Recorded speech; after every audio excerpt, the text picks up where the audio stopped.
अस्सलाम वालेकुम, welcome back to my channel. कैसे हैं आप सब? इंशाल्लाह आप सब ठीक ठाक होंगे।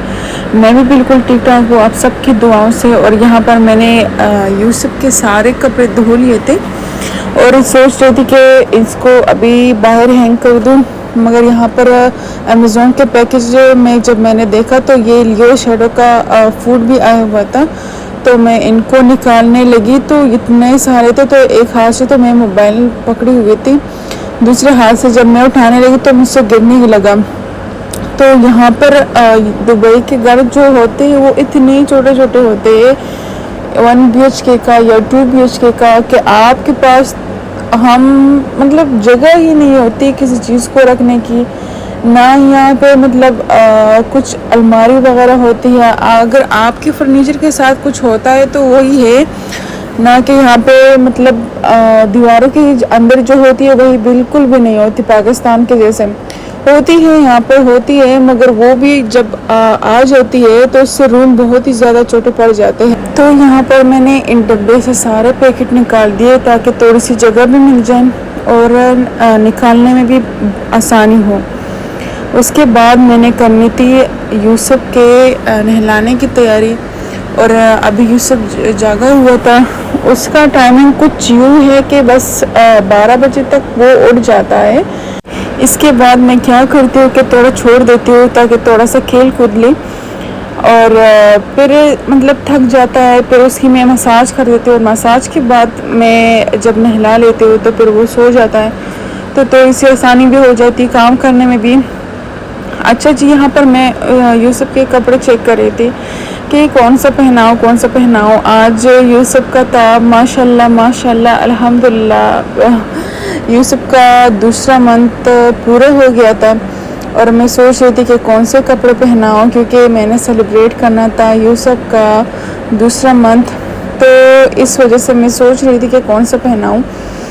और यहाँ पर मैंने 3 सूट रखे हुए थे, ये एक रोम्पर था और एक बॉडी सूट था। तो मैंने सोचा पहले ये पहनाऊँ। जब मैंने ये येलो वाला पहनाया तो ये बहुत ही ज़्यादा बड़ा हो रहा था, क्योंकि ये 3 मंथ्स का था आई थिंक, तो इसी वजह से मैंने नहीं पहनाया। मगर इसका कलर मुझे इतना प्यारा लग रहा था, इतना प्यारा कि बस दिल ही नहीं कर रहा था। खैर यहाँ पर मैंने पहनाया, उसके बाद जब मैंने पहनाया तो मुझे बिल्कुल भी नहीं, मतलब यूसुफ पे बिल्कुल भी फिट नहीं हो रहा था। यहाँ पर मैंने यूसुफ को निकाल दिया। आपको पता है यूसुफ बालाज को जब भी मैं ही वॉशरूम से लेकर आती हूँ तो इतना रोता है कि बस इनको लगता है कि बस मुझे पानी में ही छोड़ो, मुझे पानी में ही नहलाते रहो। इनको इतना अच्छा लगता है माशाल्लाह। और मुझसे बात ही नहीं कर रहा था, बिल्कुल खफा हो रहा था मुझसे कि बस आपने क्यों निकाला है मम्मी मुझको। तो यहाँ पर फिर मैंने इनको अच्छे से लपेट के फिर मैंने कपड़े वगैरह पहना लिया और मसाज कर दिया ताकि थोड़ा सा आराम हो जाए। अभी मैं काम करने लगी तो मैंने यूसुफ को स्विंग में डाल दिया और यूसुफ को भी थोड़ा सा आराम मिल गया था और मुझे भी टाइम मिल गया ताकि मैं भी काम वगैरह कर सकूँ, क्योंकि मैं यूसुफ को जब सो जाता है उसके बाद ही अपने काम वगैरह कर लेती हूँ, तभी मुझे टाइम मिल जाता है। वरना फिर तो यूसुफ बालाज तो इतना रोता कि फिर तो सारे काम ऐसे ही पड़े रह जाते हैं और बस मैं देखती ही रहती हूँ कि जब तक इनके मेरे हस्बैंड नहीं आ जाते तब तक मैं कुछ भी नहीं कर सकती, क्योंकि जब भी मैं यूसुफ को नीचे लिटा लेती हूँ ना, इतना रोता है कि बस क्या ही बताए। बस खैर जैसे तैसे करके टाइम गुजर जाता है, एक हाथ से भी काम करना तो नहीं होता।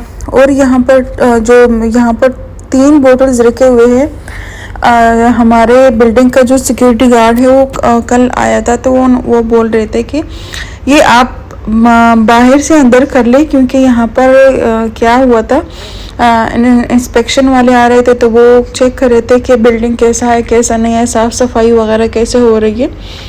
तो फिर उन्होंने अंदर कर लिए और मैं कर रही थी कमरे की सफाई और वगैरह, और माशाल्लाह से सब कुछ फिर जल्दी से मैंने साफ़ कर लिया।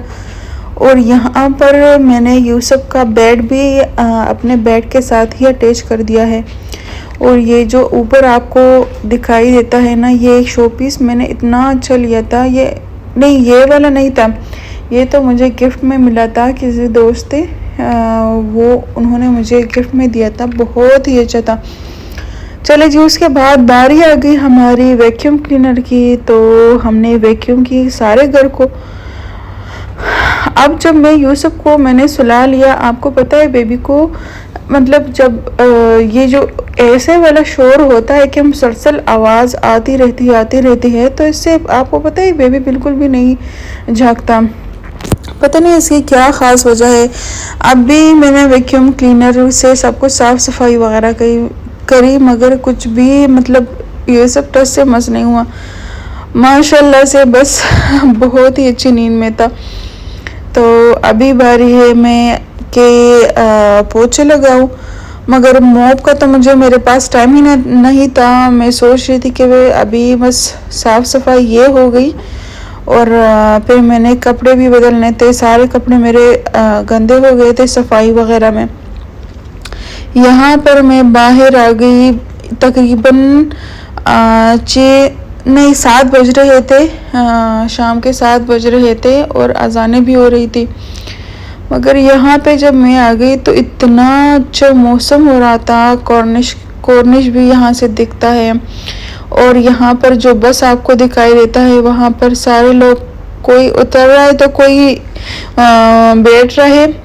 और यहाँ पर आप इस बस में मतलब बैठ जाते हैं सारे कॉर्निश में, या पूरे मतलब जो शारजा है उसमें आपको घुमा लेते हैं। बस आप इसकी एक टिकट होती है, तकरीबन 550 दिरहम की टिकट होती है और आपको पूरे ही शारजा में आपको घुमा लेते हैं। पूरे शारजा में नहीं, मेरे ख्याल से सिर्फ कॉर्निश के जो पूरे शारजा का जो कॉर्निश है उसी में आपको घुमा लेते हैं। उसके बाद मैंने कहा चलो अपने लिए कपड़े इस्त्री करो और उसके बाद मैं खाना बनाऊंगी। और बस यही सोच रही थी कि मेरे इतने सारे कपड़े पड़े हुए थे कि बस मैं सोच रही थी कि इसको एक ही दफ़ा मैं इस्त्री कर लूँ। मगर अभी मेरे पास इतना टाइम नहीं था कि बस मैंने जल्दी से अपने लिए कपड़े इस्त्री कर दिए ताकि मैं जल्दी से साफ़ सफाई वगैरह कर लूँ और ख़ुद भी नहा लूँ। फिर मुझे किचन में भी जाना पड़ता और किचन में भी इतना काम पड़ा हुआ था कि पूछे ही मत। मतलब एक बेबी के साथ इतना मुश्किल हो जाता है आपको, मगर जब आपका टाइम गुजरता है आपको आदत पड़ जाती है उन चीज़ों की। अभी मेरी नींद की जो वो कमी है वो बिल्कुल भी पूरी नहीं होती। पता नहीं कब मेरी आँख खुलती है तो कब मैं सो जाती हूँ। बहुत ही मतलब मेरा रूटीन ख़राब हो गया है, मगर खैर धीरे हो करके मेरा सब कुछ ठीक हो जाएगा।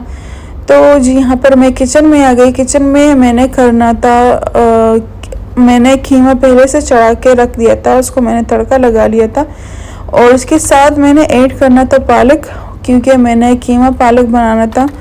मैंने हस्बैंड से बोला है कि मैं आज ये रेसिपी बना रही हूँ, तो वो बोल रहे थे कि पालक को अलग बनाओ, मगर मैंने इसको पहले से ही डाल दिया था। तो मैंने बोला कि बस अभी तो कुछ ही नहीं हो सकता। तो यहाँ पर जी मैंने पालक कीमा बना लिया। बहुत ही अच्छा लगता है पालक के साथ, मतलब कोई सालन वगैरह में आप अगर पका लेते हैं ना, उसकी मतलब टेस्ट जो होती है बहुत ही मज़े की होती है। ख़ासकर जब आप आलू और गोश्त में डालें तब तो मज़ा बिल्कुल ही अलग होता है।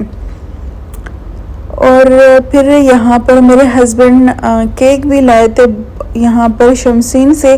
तो यूसुफ का जो 2nd मंथ का सेलिब्रेशन था उसके लिए लाया था।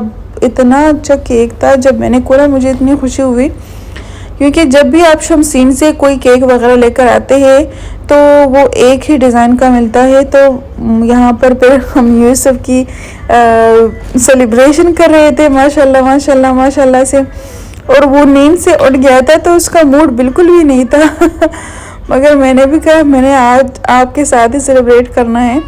तो यहाँ पर जी हम सेलिब्रेशन कर रहे थे माशाल्लाह से 2nd मंथ की। बस आप सब दुआएं करें कि बस हम सब खुश रहे और आप भी खुश रहे और सब अल्लाह पाक हर किसी को कामयाब करे और हमारे बच्चों को अच्छी सेहत वाली ज़िंदगी। अता करे और खुश नसीबी लाए सब बच्चों के लिए, आमीन सुम्मा आमीन। और यहाँ पर मैं लियो शेडो को भी शूट कर रही थी, माशाल्लाह से वो लोग भी इतने खुश थे। शेडो को तो केक इतना अच्छा लगता है, मगर क्या है कि बिल्ली डॉग्स वगैरह के लिए केक बिल्कुल भी अच्छा नहीं होता। तो यहाँ पर जी हमारा ब्लॉग एंड होता है और हमें इजाज़त दीजिए, तब तक के लिए अल्लाह हाफिज़।